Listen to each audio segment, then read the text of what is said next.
मेरा नाम राम है। मैं एक ऐसे गांव में पला भरंग जो प्रकृति के सौंदर्य से भरपूर था, जहां सुबह की पहली किरणें कमल के फूलों पर पड़ती, शाम को पक्षियों का चहचहाना मन को मोह लेता और रात में तारों भरी चादर ओढ़कर सोना एक अलग ही सुकून देता था। हमारा घर ईंटों और मिट्टी से बना एक मजबूत ठिकाना हरे भरे खेतों के बीचों बीच स्थित था। यूं लगता था जैसे प्रकृति ने उसे अपने हाथों से तराशा हो।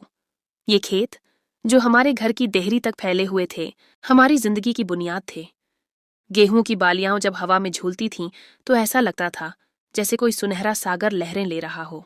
मेरे बाबूजी, जो अपनी समझदारी और दूरदर्शिता के लिए मशहूर थे, शहर में कारोबार संभालते थे। उनकी मौजूदगी गांव में हफ्ते में सिर्फ 2 दिन होती थी, लेकिन उन 2 दिनों में वे घर को अपनी हंसी और प्यार से भर देते थे। मेरी उम्र अभी 16 वसंत ही देख पाई थी, लेकिन गांव की शुद्ध आबोहवा और घर की सादी मगर पौष्टिक खुराक ने मुझे एक कसरती शरीर और एक ऐसा ताज़ा, चमकता हुआ रंग दिया था जो हर देखने वाले को अनायास प्रभावित कर देता था। जब मैं खेतों में काम करता या गांव की गलियों से गुजरता तो लोग मुझे देखकर कहते, अरे देखो, गांव की मिट्टी का कमाल, कैसा हट्टा कट्टा और तंदुरुस्त नौजवान है। हमारे घर में एक भरा पूरा परिवार रहता था। मेरी माँ जी, जो साक्षात प्रेम और त्याग थीं, घर की आत्मा थीं। उनके हाथों में वह जादू था कि सादा भोजन भी अमृत लगता था। चाचा जी, बाबूजी के छोटे भाई थे और खेतों का सारा इंतजाम संभालते थे। वे मजबूत कंधों वाले, शांत स्वभाव के इंसान थे, लेकिन उनकी आंखों में हमेशा एक स्नेह भरी चमक रहती थी। मेरी 2 छोटी बहनें, राधा और मीना, घर की चहल पहल थीं। राधा जरा शोख और शरारती थी, जबकि मीना गंभीर और कम बोलने वाली। वे दोनों हमेशा एक दूसरे के साथ खेलती, हंसती और कभी कभार छोटी मोटी बातों पर लड़ भी पड़ती थीं, लेकिन उनकी मासूम शरारतें घर को और अधिक जीवंत बना देती थीं। मेरे बड़े भाई राजू भैया परिवार के चमकते सितारे थे, जो उच्च शिक्षा प्राप्त करने के लिए शहर के एक बड़े हॉस्टल में रह रहे थे। उनकी शादी हमारी चचेरी बहन भाभी जी बोजे के बजाय से हुई थी, जो चाचा जी की इकलौती बेटी थी। भाभी जी घर में बिल्कुल हमारी अपनी बहनों की तरह रहती थीं। वे नर्म स्वभाव, खूबसूरत और बड़ी समझदार थीं। उनकी मौजूदगी से घर की रौनक में और वृद्धि हो जाती थी। हमारे घर का माहौल किसी मेले से कम न था। हर वक्त कह गूंजते, मजाक होता और सब एक दूसरे से दिल लगी करते रहते। मुझे याद है, राजू भैया जब भी छुट्टियों पर आते तो घर का माहौल और भी आनंदमय हो जाता था। मुझे बचपन से ही व्यायाम का जुनून था। यह मेरी रोजमर्रा की आदत का हिस्सा था। हर रात सोने से पहले मैं शुद्ध सरसों के तेल से अपने पूरे शरीर की मालिश करता। यह एक पुराना पारिवारिक नुस्खा था जो हमें ताकतवर और तरोताजा रखता था। फिर सुबह सवेरे सूरज निकलने से पहले ही मैं उठ जाता और गांव के कच्चे रास्तों पर लंबी दौड़ लगाता। कभी खेतों के किनारों पर, कभी नदी के किनारे। वापसी पर मैं गांव के कुएं या ट्यूबवेल पर स्नान करता। ठंडे पानी की धार जब शरीर पर पड़ती तो सारी थकान उतर जाती और एक नई ऊर्जा महसूस होती। स्नान के बाद मैं सीधा रसोई घर में पहुंचता, जहां चाची जी गरम गरम पराठे और मक्खन के साथ लस्सी का गिलास तैयार रखती थीं। उनके हाथ का नाश्ता ऐसा लजीज होता था कि आज भी उसका स्वाद मेरी जबान पर है। दोपहर का खाना भाभी जी बनाती थीं, जो गांव के पारंपरिक पकवानों में माहिर थीं। उनके हाथ की बनी बाजरे की रोटी और सरसों का साग पूरे गांव में मशहूर था। शाम के खाने की जिम्मेदारी मेरी बहनों राधा और मीना की होती थी, जो अक्सर मेरी माँ जी की निगरानी में लजीज दाल और सब्जी बनाती थीं। यूं ही दिन पंख लगाकर उड़ते रहे, जैसे फसल के मौसम में वक्त का पता ही न चलता हो। एक दिन आया जब मैंने अपनी स्कूल की शिक्षा पूरी कर ली और अब वक्त था कि मैं शहर की चकाचौंध भरी दुनिया का रुख करूं। शहर की चकाचौंध और जवानी की पहचान। कॉलेज की शिक्षा के लिए जब मैं शहर के एक बड़े संस्थान में आया तो मुझे जिंदगी के एक बिल्कुल नए पहलू का एहसास हुआ। गांव की सादी और मासूम जिंदगी के विपरीत शहर में हर चीज तेजी से बदल रही थी। हर रिश्ते में एक नई गहराई और आजादी थी। गांव में हर चीज पवित्र और प्राकृतिक लगती थी। मन में कभी कोई नकारात्मक या जटिल विचार नहीं आता था। हमारे गांव में दूसरे घरों से भी ज्यादा मेलजोल नहीं था। हम अपने घर और खेतों तक ही सीमित रहते थे और रिश्तों की हदें स्पष्ट थीं। लेकिन यहाँ शहर में तो हर तरफ लड़के लड़कियां एक दूसरे से यूं घुल मिल जाते थे जैसे वे उनकी अपनी संपत्ति हों। मैंने देखा कि दोस्तियां बड़ी तेजी से बनती और टूटती हैं, और प्यार का इजहार भी गांव से कहीं ज्यादा खुलेआम होता है। मुझे यह सब देखकर आश्चर्य भी होता था और एक अजीब सी शर्म भी महसूस होती थी। बाहर की किसी भी लड़की से बात करने में मुझे अजीब सी झिझक होती। अगर कोई लड़की मुझसे बात करने की कोशिश भी करती तो मुझसे ठीक से बात हो नहीं पाती थी। लड़की के करीब जाते ही मुझ पर एक अजीब सा रौब छा जाता था। मेरा दिल जोर जोर से धड़कने लगता और जबान लड़खड़ा जाती। मेरे कॉलेज के दोस्त मुझे शरीफ राम के नाम से पुकारते थे, क्योंकि मैं सबसे ज्यादा शांत और सीधा सादा लड़का था। वे मुझे अक्सर चिढ़ाते थे कि राम, तुम्हें कोई लड़की पसंद नहीं आती क्या? लेकिन मैं हमेशा हंसकर टाल देता। छुट्टियां, भैया का मजाका और एक रात का राज। इसी बीच कॉलेज की गर्मियों की छुट्टियां हुईं और मैं बेसब्री से अपने गांव वापस जाने का इंतजार कर रहा था। राजू भैया भी मेरे साथ थे। शहर से गांव का सफर हमेशा एक सुखद अनुभव होता था। रास्ते में राजू भैया मुझसे मजाक करते रहे। वे मेरी शर्म और हया से वाकिफ थे और हमेशा मुझे चिढ़ाते रहते थे। और रामू भैया, कोई गर्लफ्रेंड बनाई या नहीं? उन्होंने मुस्कुराते हुए पूछा। उनकी आंखों में शरारत चमक रही थी। मैंने बनावटी गुस्से से कहा, भैया, आप भी मुझे ऐसा समझते हैं? उन्होंने हंसते हुए कहा, तू शरीफ है, हम जानते हैं, मगर शहर की लड़कियां तो शरीफ नहीं होती ना। क्या तुम्हें कोई भी पसंद नहीं आई? कोई लड़की दिल को नहीं भाई? आखिरकार मैंने भाई को अपनी दिल्ली कैफियत बता दी कि मैं लड़कियों के करीब जाने से बहुत झिझकता हूं। भैया, मैं नहीं जानता कि यह क्या है। जब कोई लड़की मेरे करीब आती है तो मेरा दिल जोर जोर से धड़कने लगता है और मैं कुछ बोल नहीं पाता। मैंने अपनी परेशानी जाहिर की। राजू भैया ने गौर से मेरी बात सुनी और फिर मुस्कुराकर कहा, फिक्र न कर रामू, जब हम वापस शहर जाएंगे तो मैं तुम्हें अपनी कुछ दोस्तों से मिलवाऊंगा। देखना, वही तुम्हारी सारी शर्म दूर कर देंगी। वे यूं बातें कर रहे थे जैसे यह कोई आम सा मसला हो और उसका हल उनके पास तैयार हो। यूं ही बातें करते करते हम घर पहुंच गए, जहां सब लोग हमारी बेसब्री से इंतजार कर रहे थे। माँ जी ने मुझे देखते ही गले लगा लिया। बहनें मुझसे लिपट गईं और भाभी जी, बोजी के बजाय, की आंखों में भी खुशी की चमक थी। खाने की मेज पर भी खूब हंसी मजाका और गपशप होती रही। सबने शहर की बातें पूछीं और राजू भैया ने कॉलेज के लतीफे सुनाए, जिन्हें सुनकर सब खिलखिलाकर हंसते रहे। दिन भर के सफर की थकान और घर वालों की मोहब्बत भरी महफिल के बाद हम जल्दी ही सोने के लिए अपने कमरों में चले गए। रात को लगभग 2 बजे का वक्त होगा। गहरी नींद में था कि प्यास की शिद्दत से आंख खुल गई। मेरा गला सूख रहा था। मैं पानी पीने के लिए धीरे से उठा और नीचे रसोई घर की तरफ जाने लगा। हमारे घर की व्यवस्था कुछ यूं थी। राजू भैया, भाभी जी, चाचा जी और चाची जी के कमरे ऊपर पहली मंजिल पर थे, जबकि नीचे की मंजिल पर माँ जी, मेरी बहनों और रसोई घर था। ऊपर के कमरों के सामने से गुजरते हुए मुझे राजू भैया के कमरे से कुछ अजीब सी आवाजें सुनाई देने लगीं। फुसफुसाहटों में बातें, कभी धीमी हंसी की आवाजें और फिर कुछ और ही सरसराहट। मैं पहले तो कुछ समझ न सका, लेकिन फिर दिल में एक उत्सुकता पैदा हुई।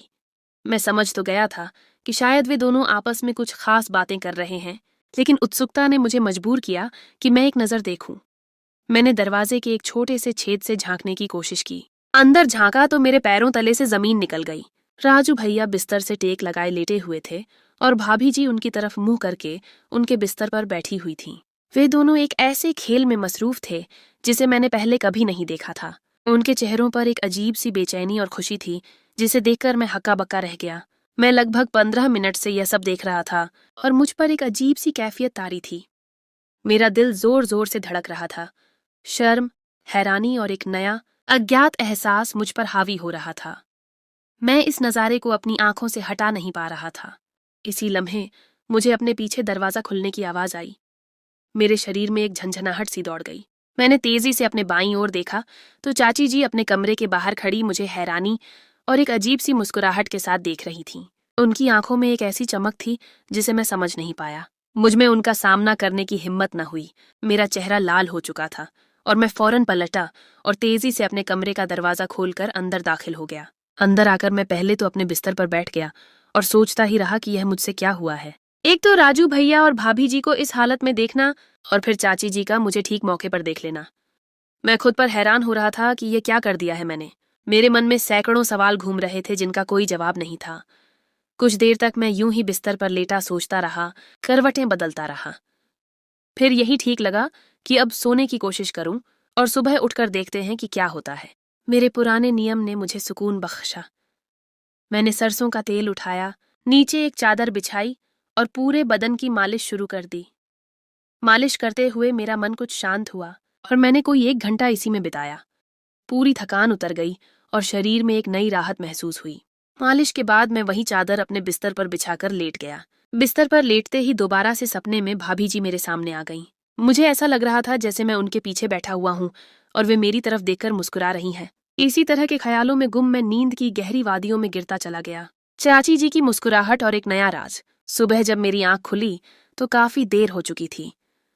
सूरज की किरणें कमरे में फैली हुई थीं, जिससे पता चल रहा था कि सब मुझसे पहले उठ चुके थे। मैं जल्दी से स्नान करके नीचे उतरा तो सभी घर वाले डाइनिंग टेबल पर बैठे नाश्ता कर रहे थे। मेरी डाइनिंग टेबल पर नजर पड़ी तो चाची जी को वहां बैठे देखकर मेरी नजरें खुद ब खुद नीचे झुक गईं। उनकी नजर मुझ पर पड़ी तो वे हल्का सा मुस्कुरा दी। मैं खामोशी से अपनी कुर्सी पर बैठ गया। भाभी जी अभी तक नहीं आई थीं। शायद रात की थकान अभी तक नहीं उतरी थी, या शायद वे शर्मिंदा थीं। राजू भैया वैसे ही हंसते मुस्कुराते हुए सबका हालचाल पूछ रहे थे। गोइया कुछ हुआ ही ना हो। चाची जी मुझे देखकर बार बार मुस्कुरा रही थीं और मेरी हालत खराब हो रही थी। मैं शर्म के मारे पानी पानी हो रहा था। मेरी नजरें जमीन में गड़ी हुई थीं और मुझे लग रहा था कि हर कोई मुझे ही देख रहा है। चाची जी ने माँ जी से मुखातिब होकर कहा, देखिए माँ जी, ये राम शहर जाकर कितना कमजोर हो गया है। लगता है अपने खाने पीने का ख्याल नहीं रखता। और यह कहकर मेरी प्लेट में गरम गरम पूरी और आलू की सब्जी डालने लगी। मेरी बहनें राधा और मीना, जो मुझे चिढ़ाने का कोई मौका नहीं छोड़ती थीं, बोल पड़ी, माँ जी अब राम भैया की शादी कर दें ताकि कोई ख्याल करने वाली आ जाए। उनकी यह बात सुनकर सब हंस पड़े और मेरा चेहरा और ज्यादा लाल हो गया। नाश्ता के बाद चाचा जी खेतों की तरफ जाने लगे और मुझे देखकर कहा, बेटा राम, अगर दिल करे तो खेतों का चक्कर लगा लेना। अपनी जमीनें भी देख लो, इन्हें संभालना अब तुम्हारी भी जिम्मेदारी है। थोड़ी देर में ही चाची जी चाय का गरम गिलास लेकर मेरे पास आईं और मुझे पकड़ाते हुए मेरे हाथ को हल्का सा छुआ। उनका छूना जानबूझकर था। एक ऐसी शरारत थी जो मुझे और ज्यादा परेशान कर रही थी। चाची जी बहाने बहाने से मुझे तंग कर रही थीं। उनकी आंखों में एक नई चमक और एक ऐसा राज था जिसे मैं समझ नहीं पा रहा था। मैंने जल्दी से चाय खत्म की और घर से निकलकर अपने खेतों की तरफ चल पड़ा। खेतों में मेरे पुराने दोस्त शंकर और गोपाल भी आए हुए थे, जो अपने खेतों पर काम कर रहे थे। उनका साथ मुझे अच्छा लगा। हमने खूब बातें की, बचपन की यादें ताज़ा की और काम करते हुए भी खूब हंसी मजाक किया। उनके साथ वक्त का पता ही न चला और अच्छा वक्त गुजर गया। दोपहर का खाना हमने खेतों में ही खाया, जो कि घर से अम्मा जी ने भिजवाया था।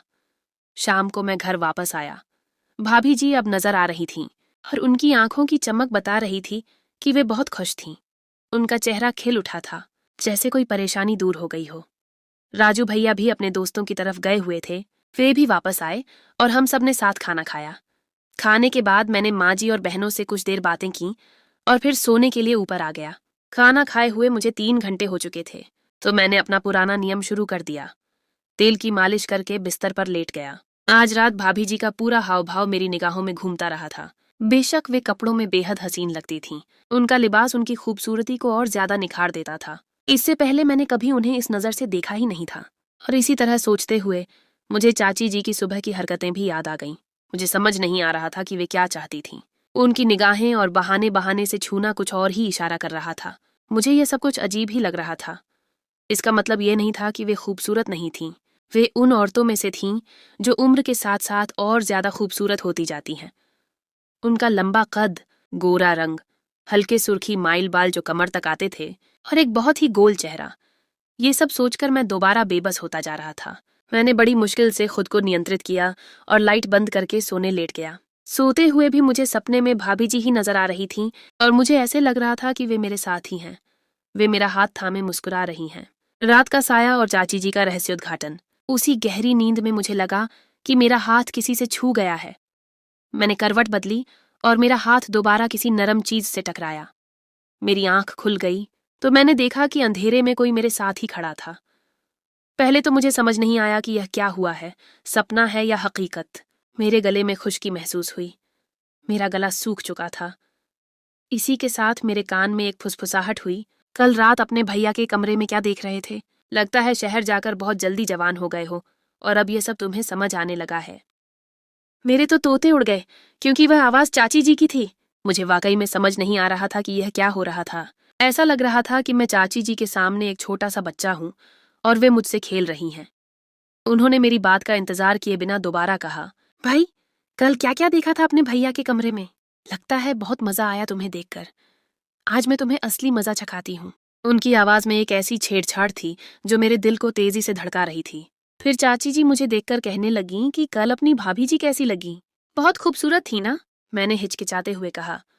हाँ, बहुत ही खूबसूरत थी, चाची जी ने मुस्कुराकर कहा। आखिर अपनी माँ पर ही गई है। मैं ये सुनकर मुस्कुराया। मुझे लगा जैसे वे अपनी बेटी की तारीफ सुनकर खुश हो रही हों। चाची जी फिर पूछने लगीं, तेरा भाई उसे प्यार कर रहा था, अब वह तेरे भाई को। ये बात मुझे अजीब लगी। मैंने पूछा, इसका क्या मतलब हुआ चाची जी? चाची जी ने अपनी आवाज में एक गहरी उदासी लाते हुए कहा, तेरे बाबूजी और चाचा जी ने तेरे भाई की मर्जी के बिना उसकी अपनी बेटी से शादी की है। ये रिश्ता उनके लिए तो अच्छा था, लेकिन तेरे भाई राजू को ये कभी पसंद नहीं आया। वह अक्सर हॉस्टल में रहता है और भाभी जी को ठीक से कुछ भी नहीं करता। इस बार तेरे साथ कैसे आ गया, यह भी मुझे हैरानी है। अपने भाई के बारे में यह बात सुनकर सारा नजारा मेरी आंखों के सामने घूम गया। राजू भैया की बेरुखी और भाभी जी की उदासी, सबके पीछे यह छिपा हुआ राज था। मेरा दिल बोझिल हो गया और मुझे भाभी जी की उदासी का कारण समझ में आया। मैंने चाची जी को कहा कि मैं भैया से पूछूंगा और इस समस्या को हल करने की कोशिश करूंगा। फिर चाची जी उठकर कहने लगीं, राम, अब मैं चलती हूँ। मैं उठा और अचानक ऐसे लगा जैसे मेरे कमरे के दरवाजे से कोई साया हिला है। हमारे कमरे की लाइट बंद थी, मगर बाहर की लाइट हल्की सी जल रही थी, जिसकी वजह से एक हल्का सा साया हिलता दिखाई दिया। चाची जी दोबारा मुझसे लिपट गईं और कहा कि राम, यहाँ से जाने का दिल नहीं कर रहा, फिर भी जा रही हूँ। मैं उन्हें बाहर तक छोड़कर आया और वापस बिस्तर पर सो गया। मैं रात को सोते हुए भी अजीब तरह के सपने देख रहा था। भाभी जी मेरे आगे भाग रही थीं और मैं उन्हें पकड़ने की कोशिश कर रहा था। कभी मैं उनके आगे भाग रहा था और वे मेरे पीछे थीं। मैं मुड़ने की कोशिश करता लेकिन मुड़ नहीं पाता था। इस तरह के उलटे पुलटे सपने देखकर सुबह उठा तो बहुत ज्यादा देर हो चुकी थी। सूरज काफी ऊपर चढ़ चुका था। चाचा जी का कबूलनामा और एक नई जिम्मेदारी। सभी घर वाले नाश्ता कर चुके थे। जब मैं स्नान करके बाहर निकला तो माँ जी मेरे कमरे में आई हुई थीं और बड़ी फिक्रमंदी से मेरा हालचाल पूछ रही थीं। उनके चेहरे पर परेशानी के निशान साफ दिखाई दे रहे थे। मैंने कहा, सब ठीक है माँ जी, बस रात देर से नींद आई।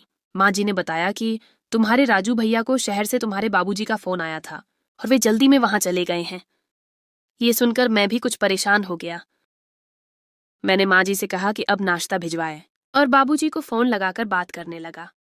बाबूजी ने बताया कि शहर में एक नया स्कूल खरीद रहा हूं तो उसके लिए पैसे चाहिए थे, इसलिए पैसों और कागजात लिखत पढ़त के लिए तुम्हारे भैया को बुलाया है।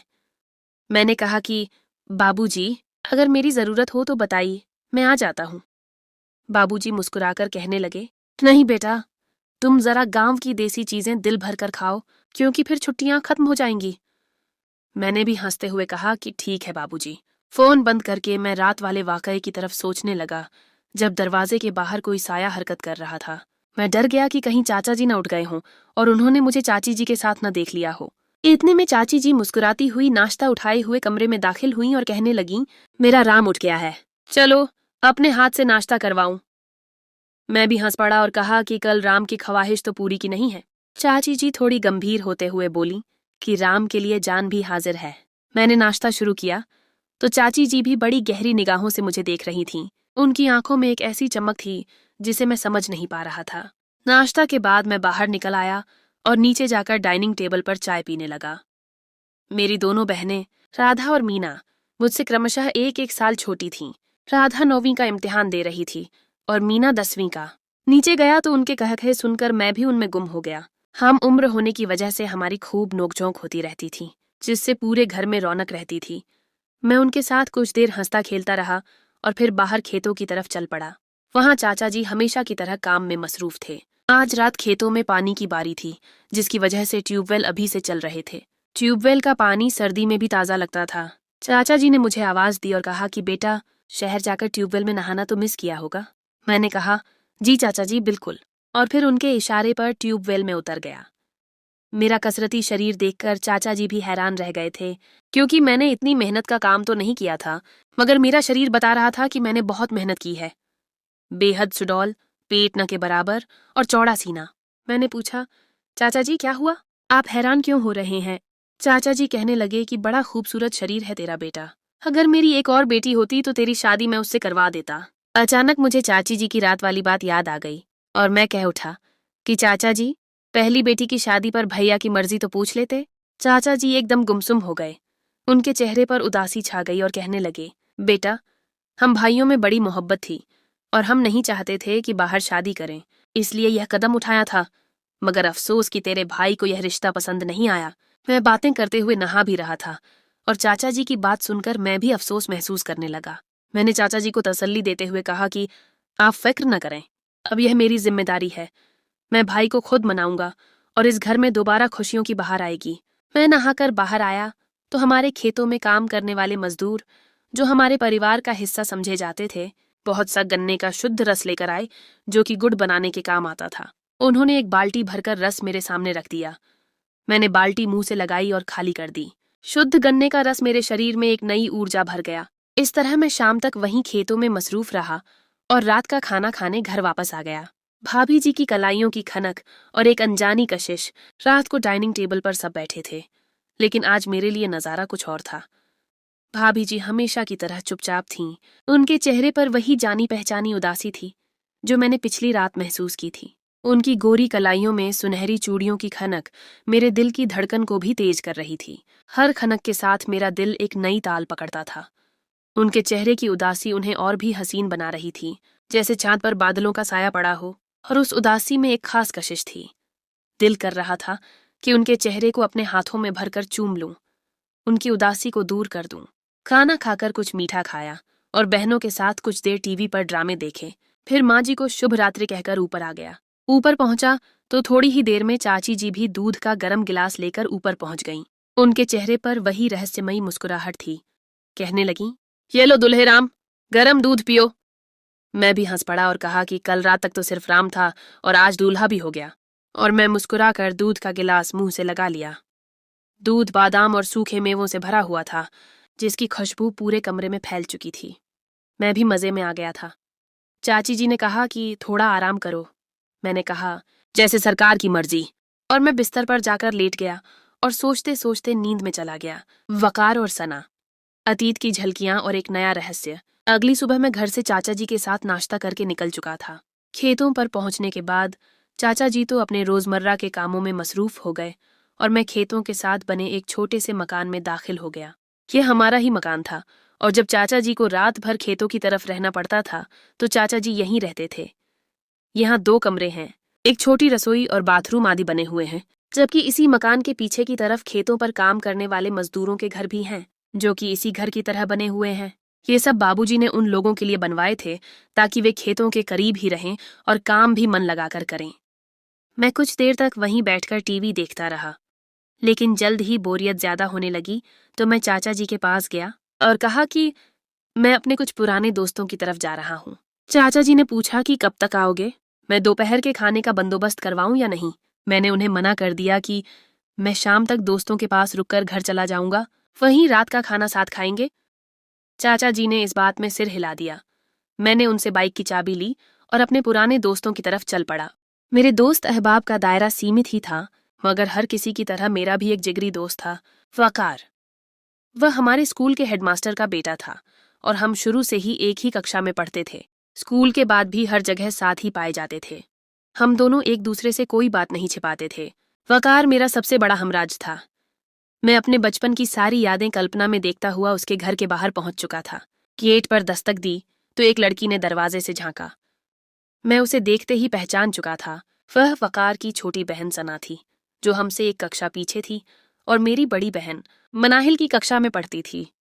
बचपन से ही हमारे बीच एक पसंद का रिश्ता मौजूद था, एक मासूम सी कशिश, मगर मेरे शर्मिलेपन और खुद में मसरूफ रहने की वजह से यह सिलसिला आगे नहीं बढ़ पाया था। सना भी मुझे पहचान चुकी थी। उसकी आंखों के चिराग जल उठे थे, चेहरे पर एक बड़ी सी मुस्कुराहट फैल गई थी। वह अंदर दौड़कर वकार को बुलाने गई और थोड़ी देर में ही वकार बाहर आया और बड़े गर्मजोशी से गले मिला। हम काफी देर तक गले लगे रहे और फिर उम्मीद के मुताबिक उसके शिकवे शुरू हो गए थे कि यार, शहर जाकर बड़ा आदमी हो गया है, हमें तो भूल ही गया है। मैंने हंसते हुए कहा, अंदर भी बिठाएगा, बाहर ही सब पूछ लेगा। वकार मुझे लेकर घर में दाखिल हुआ तो खाला जी, वकार की माँ भी मेरा इंतजार कर रही थी। मैंने उन्हें सलाम किया और वे मुझे शुभकामनाएं देने लगीं। उनका चेहरा खुशी से चमक रहा था। उनका शिकवा भी वही था कि तुम्हारे शहर जाने के बाद न तुम्हारी माँ जी ने चक्कर लगाया और न ही तुम्हारी बहनों ने। मैंने उन्हें तसल्ली दी कि जल्द ही मैं उनके साथ दोबारा आऊंगा। खाला जी ने सना को चाय और नाश्ते के लिए आवाज लगाई और वकार मुझे लेकर ड्राइंग रूम में आ गया। मैंने संक्षेप में उसे अपना सारा हाल सुनाया कि शहर जाकर क्या क्या बदलाव आए, मेरी शिक्षा, हॉस्टल की जिंदगी और लड़कियों से झिझक का मसला। फिर उससे पूछने लगा कि वह आजकल क्या कर रहा है। वकार ने बताया कि आजकल स्कूल उसके पास है। मैट्रिक के तुरंत बाद अब्बू का देहांत हो गया था और तुरंत बाद उसने स्कूल संभाल लिया और साथ ही प्राइवेट परीक्षा की तैयारी कर रहा है। मैं उसे देख रहा था कि वकार की शोखियां और व्यंग्य अब गंभीरता में बदल चुके थे।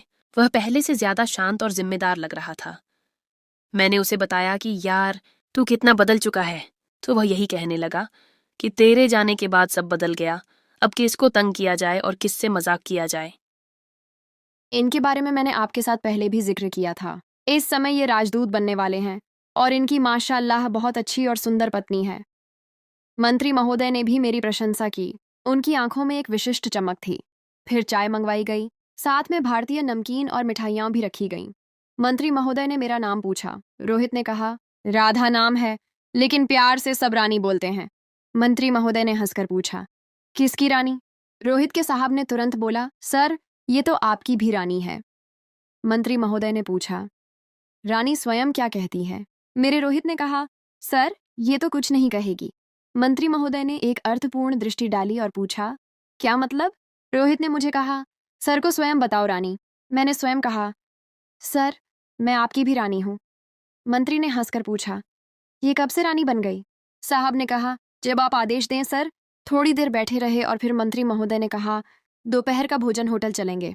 मेरे रोहित ने कहा, ठीक है। उस समय 4:30 बज रहे थे। साहब ने कहा, अब दोनों पति पत्नी अपनी गाड़ी में जाओ और हम दोनों साथ आ रहे हैं। मंत्री महोदय ने होटल में फोन किया कि एग्जीक्यूटिव रूम है। शायद वहां से हाँ का जवाब आया। तो मंत्री महोदय ने कहा कि एक एग्जीक्यूटिव रूम भी मेरे नाम से बुक करो, निजी होना चाहिए। यूं हम सब होटल चले गए। पहले हम होटल पहुंचे तो मालूम किया कि मंत्री महोदय ने कौन सा रूम बुक किया है। रिसेप्शन वाली महिला ने कमरा नंबर 4 बताया और स्वयं साथ चली आई, जो कि एक निजी और शानदार स्वीट था। कोई 10 मिनट बाद मंत्री महोदय और साहब आ गए। साहब ने जूस का ऑर्डर दिया, साथ में कुछ हल्के फुल्के स्नैक्स भी मंगवाए। थोड़ी देर गपशप चलती रही, फिर जूस आ गया। साहब और मेरा रोहित उठे और कहा, अच्छा, आप लोग रहो, हम भोजन का कहकर आते हैं। और वे दोनों बाहर चले गए। कमरे में मैं और मंत्री महोदय रह गए थे। मैं कुर्सी पर बैठी थी। मंत्री महोदय ने मुझे मुस्कुराकर कहा, आ जाओ, यहाँ सोफे पर बैठो, यहाँ आरामदायक है। मैं उठी और सोफे पर बैठ गई, जो उनके बिल्कुल करीब था। समय देखा तो 2 घंटे बीत गए थे और पता भी नहीं चला था। फिर साहब और रोहित को फोन किया, वे आ गए। फिर हमने भोजन किया, जो बहुत स्वादिष्ट था, और हम घर आ गए। रोहित ने पूछा, कैसा रहा? मैंने सारी विस्तार से बताया, हर एक बात, हर एक इशारा। रोहित के चेहरे पर एक अजीब सी विजयी मुस्कान थी। रात्रि की महफिलें और छिपी हुई सच्चाइयां रोहित मुझे कार्यालय के हर समारोह और पार्टियों में ले जाते थे। ये पार्टियां केवल औपचारिक नहीं होती थीं, बल्कि ये एक तरह से अधिकारियों और उनके परिवारों के बीच संबंधों को मजबूत करने का माध्यम थीं। इसलिए सभी अधिकारियों की पत्नियां भी आती थीं और एक से बढ़कर एक सुंदर, फैशनेबल और हर प्रकार के वस्त्रों में आती थीं। कोई पैंट शर्ट में, कोई ट्राउजर में, कोई सलवार कमीज और कोई साड़ी में आती थी। मैंने भी समय के साथ खुद को बदलना शुरू कर दिया था। रोहित भी मुझे यही कहते कि हल्के और आधुनिक कपड़े पहना करो, राधा। यही आधुनिक और एक उच्च वर्ग की पहचान है। पार्टियां अक्सर देर रात तक चलती थीं और खाना पीना, नाच गाना और हंसी मजाक सब कुछ होता था। मैं भी इन महफिलों में एक हिस्सा बन चुकी थी। देखने में प्रसन्न और संतुष्ट लगती थी। गर्मियों के दिन और भीषण गर्मी चल रही थी। कतर में तो विशेष रूप से। कार्यालय के अतिथि गृह में कोई महत्वपूर्ण समारोह हो रहा था, जिसमें बहुत बड़े बड़े अंतर्राष्ट्रीय मेहमान भी आने वाले थे। 2 दिन पहले रोहित ने मुझे कहा कि समारोह में जाना है, खूब उन्नत और बहुत हल्के कपड़े पहनना, क्योंकि इसमें बड़े बड़े अधिकारी और अंतर्राष्ट्रीय हस्तियां होंगी। मैं उस दिन पार्लर से तैयार होकर आई और इस तरह तैयार हुई जिस तरह रोहित ने कहा था। मैंने एक बहुत ही हल्के फुल्के परंतु सुंदर रेशम की साड़ी पहनी थी, जिस पर मोतियों का बारीक काम था।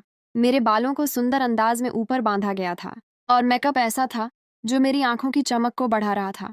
जब हम समारोह में पहुंचे तो सभी महिलाएं एक दूसरे के पहनावे की प्रशंसा कर रही थीं। बहुत सारी ने मेरी प्रशंसा भी की और दूसरे अधिकारियों ने भी मेरी सुंदरता और मेरे वस्त्रों की भी प्रशंसा की। एक वरिष्ठ अधिकारी की पत्नी ने तो मेरे पास आकर पूछा, राधा जी, आपने ये साड़ी कहाँ से ली? ये तो बहुत ही खास लग रही है। बहरहाल कार्यक्रम चलता रहा। हल्की फुल्की संगीत चल रही थी और लोग बातचीत में व्यस्त थे।